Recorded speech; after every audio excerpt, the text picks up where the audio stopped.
to Middara 101. Today we're going to teach you what Middara is and why you're here.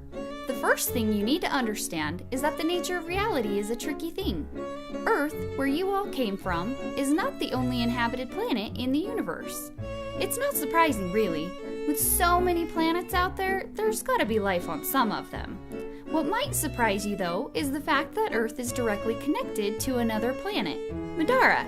This, obviously, is why we're here today. Middara's relationship with Earth stretches way back, before Earth even had a written history.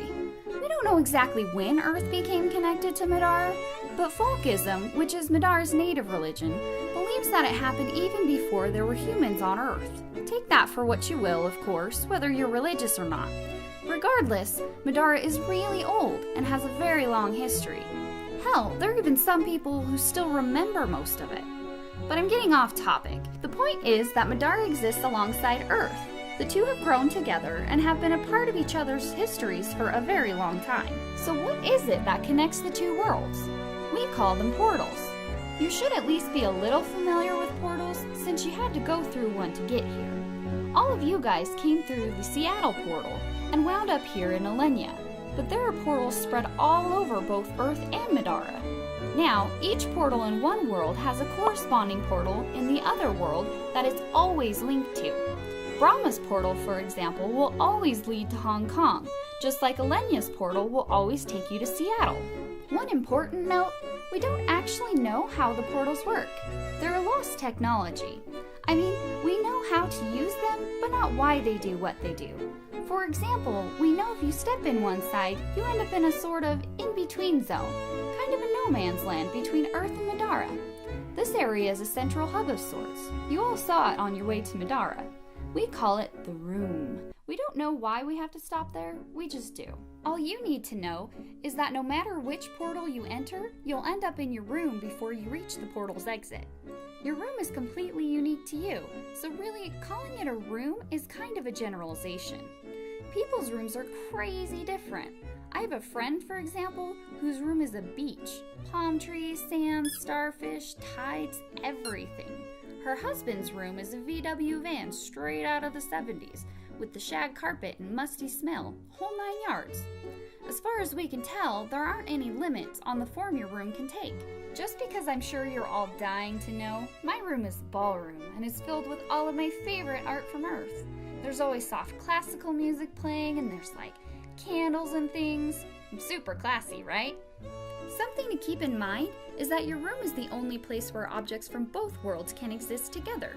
This means that when you go to your room, you have to leave everything you brought with you before you exit the other side. If you don't, the items will be stripped away and destroyed as you pass through the portal. And when you arrive, you'll find yourself wearing a lot less than you were a moment ago. So, if you ever wanted to bring something from Earth to Middara, I'm afraid you're out of luck. Unfortunately, the opposite is true as well.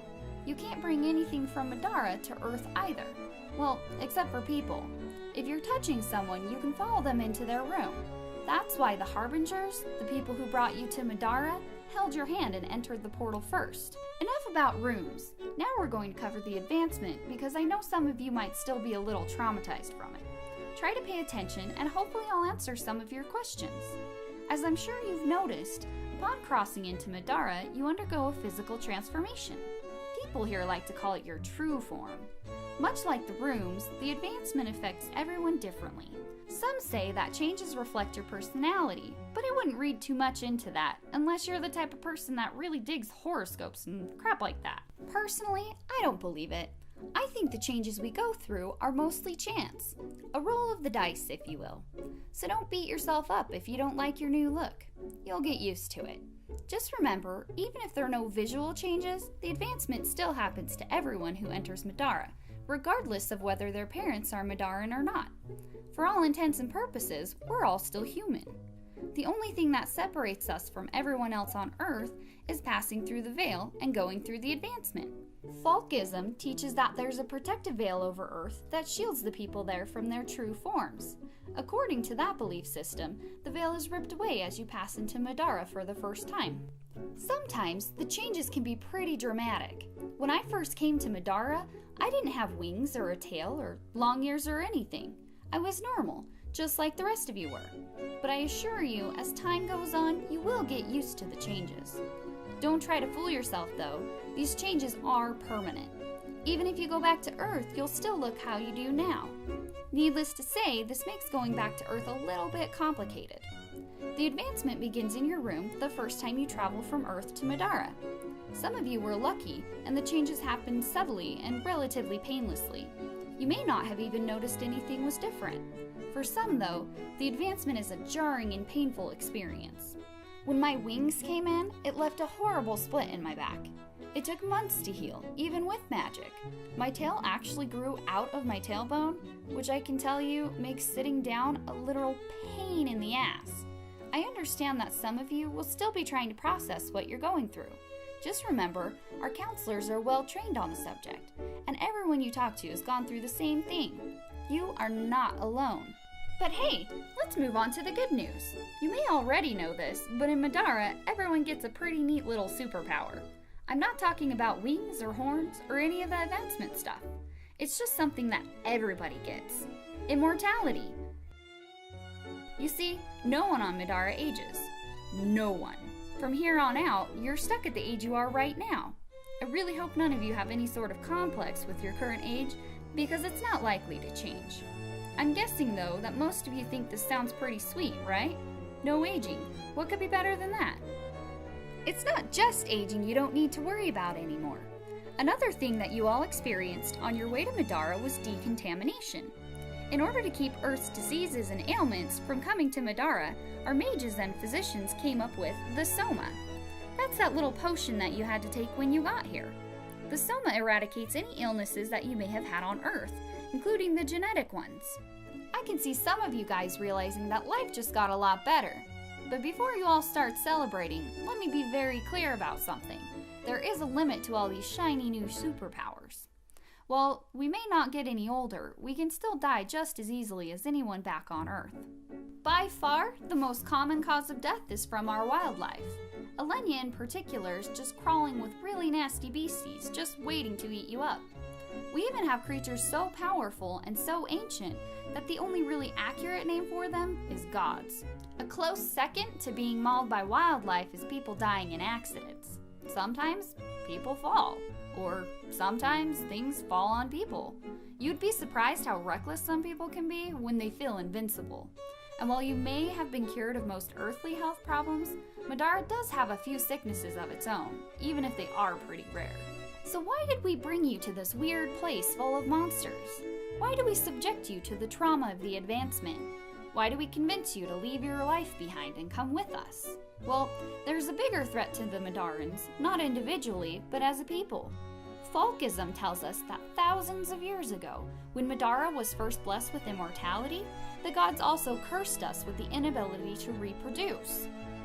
When our ancestors realized this, they created the portals to save Middarans from certain extinction. Once on Earth, Middarans are able to get pregnant again. But keep in mind that once back on Earth, Middarans also begin to age again. So again, why did we take you from Earth? Simply put, we did it to survive. Your parents couldn't conceive you here on Middara, so instead they traveled to Earth and had you there. Once you were born, you had to be left on Earth to grow. It wouldn't do to have a generation of permanent babies. Sometimes children are left in a foster home.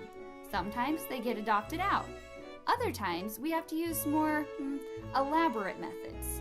But the whole point is that we ensure that you were raised safely and were allowed to reach adulthood. You and probably your Earth family couldn't know that you were from Middara. There are a handful of reasons for this, but to better explain, I'll have to talk a bit about the challenges of traveling to Earth. As I mentioned before, when you're on Earth, you begin to age again. Carrying a baby to full term is 9 months of eternal life that are lost. That may not sound like a big deal, but when you're effectively immortal, you really don't want to get any older than you have to. And remember, 9 months is a best case scenario. Most couples end up spending at least a year on Earth because they didn't get pregnant right away. An even bigger challenge is that portals are very rare, and there are a lot of politics involved in getting access to them. Most of the portals that were created a millennia ago have long since been lost. Every few centuries, a group of adventurers will strike it big and discover one that was lost in some ruin or hidden place. These portals grant kingdoms immense power. They're the lifeblood of our species. Without them, we would die out. As a matter of fact, the current countries of Middara have been built around the discoveries of these artifacts.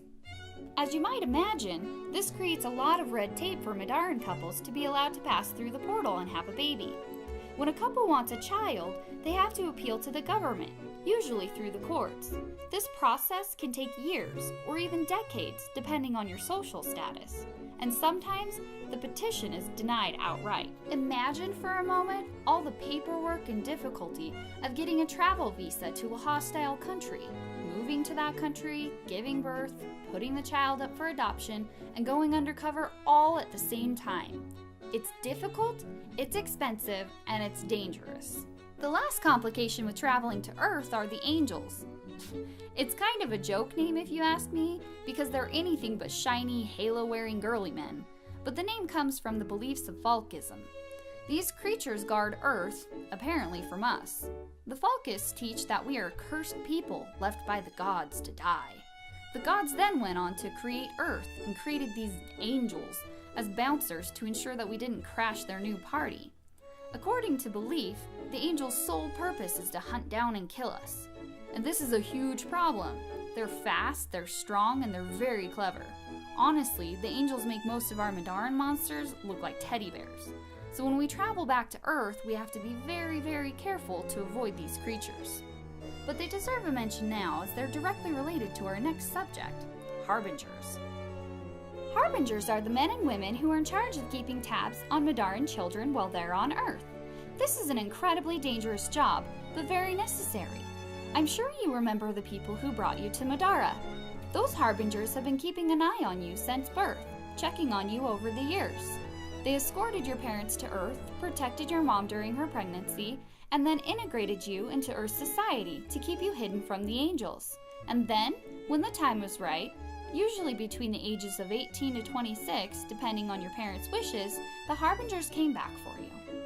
Being a Harbinger isn't easy. Sometimes their charge will disappear or get lost.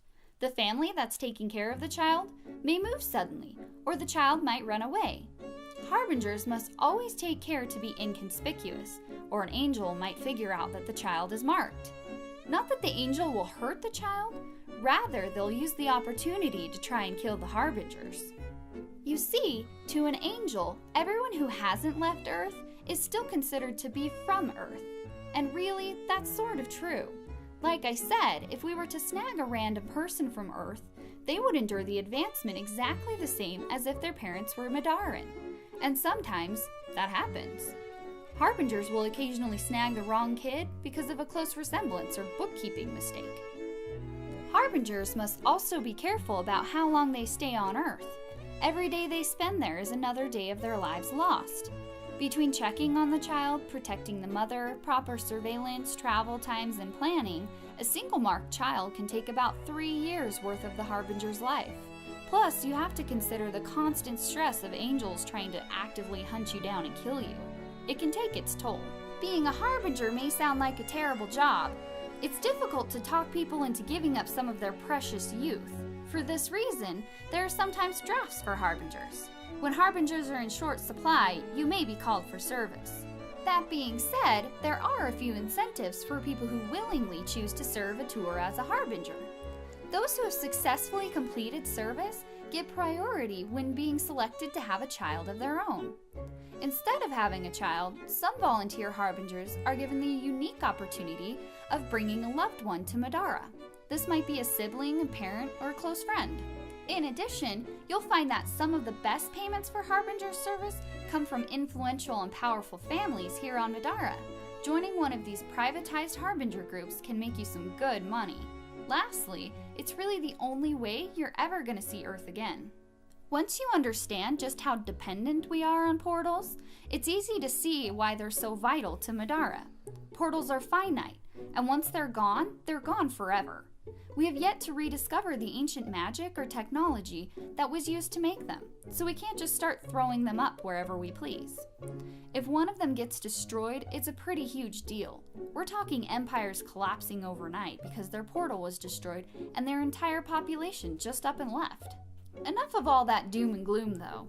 Let's talk a bit about Middara itself and what you can expect from the next 2 years. First and foremost, you'll be doing what we're doing right now, education. Your first 2 years of schooling are mandatory and cover all of the basics. We'll cover language and the constant melding of cultures in our society. You'll also learn about current politics and affairs. While it may sound a bit boring, it's really important for you to know. It'll help you understand what's going on in a world you're foreign to. Then there's history, where we'll expand greatly on what I've talked about today. You guys will also receive mandatory combat training and self-defense lessons. Some of you don't fancy yourselves fighters, but that will change. Everyone on Middara has the responsibility to defend themselves against the dangers they face. You want to be able to hold on to that all-important immortality, don't you? Finally, there's the ever-popular Magic 101, where you learn to handle magic.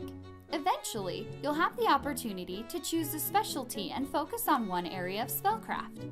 I know you're all curious, so I'll give you a quick rundown. Here at the Alenia Institute, we teach Sanctus, Cruor, and Assemblage. Sanctus is a magic that lets you implore higher powers to aid you. These aren't just your average prayers, though.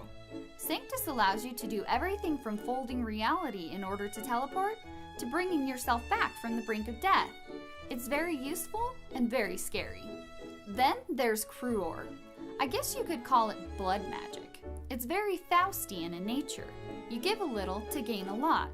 In addition to being able to warp your opponent's minds and twist their souls, you can change your own body to increase your abilities.